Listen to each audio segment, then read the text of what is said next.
bakugamba hono mushaki witu w'amakuru umurishema abariho buremu bashobora okubarihire no kwimwiraka bakabashitamira bakabura ubwambero aho batera hebituri ho mbarahezizire nizandikwa ubiro yetsimbere nka kansara okujwekera bariho buremu aha district batyo bakarangiriraho abira yetsimbere nawe nkatine cha kanisa enshonga eziba yegekera man genguzi ejintano memo ni fake aho kubanyo wendi nkashoma intelligence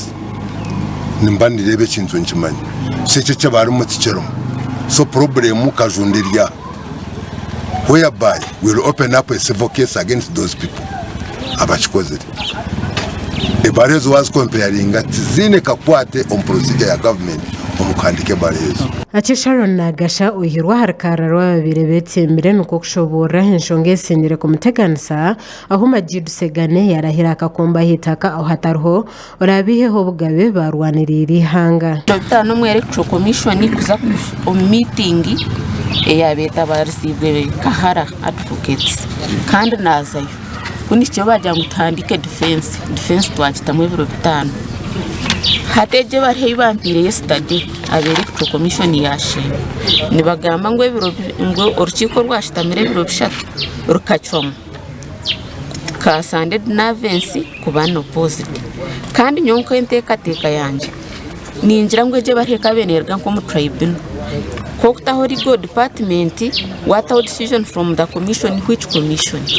nyonke eje bari hakunkugirebo mu nimbra no kujetegeza kwa tukamanya nergahi mwente ine nkasosi okutwabira nturwanda enseji tukarenda obuteka twakoretse bina NRM twakora NRM o parties bazikiriza nabo kwesimba independent babikiriza konka cintangarize kureba abantu bakwenda babesimbwe kandi batwiro mu buhereza kiha tutandika government batyo nuko kushobora bamwe ahabira kutekatekwaho ku ibarha ihandikirwe eriye chipuri ecyo w'eby'ubururu umurishema yashobora kwe barha zona zishikire kimwe kumanyira ngo nufojare nuri baterimo badge ya NRM ya electoral commission nuri na wanu zereba nuri atazikushana muri tutkumanya ateji eizereta kandi eji niyo yabe eri kumanyisa ekigenderwa cyo gutera akaruru kabarema ezo kwega musaroni zirumu yonka eje baroha siri nankana na rogo tekushana neji LGM commission is genuine and authentic kandi a good thing officers zitu ziri physical yazayo ningaro yazubeya bakazayo they can verify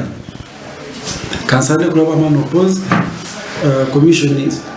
ekirebire ngo that's the right decision Jen muhinda simwe nuko kushobora ku umubwangu hatebwaho timu ey'abanyabiragiro okushijwe bihandiko ahakuba no bugabe bwa buri munya Uganda okufuna uburinganiza ne stopping uriya konkana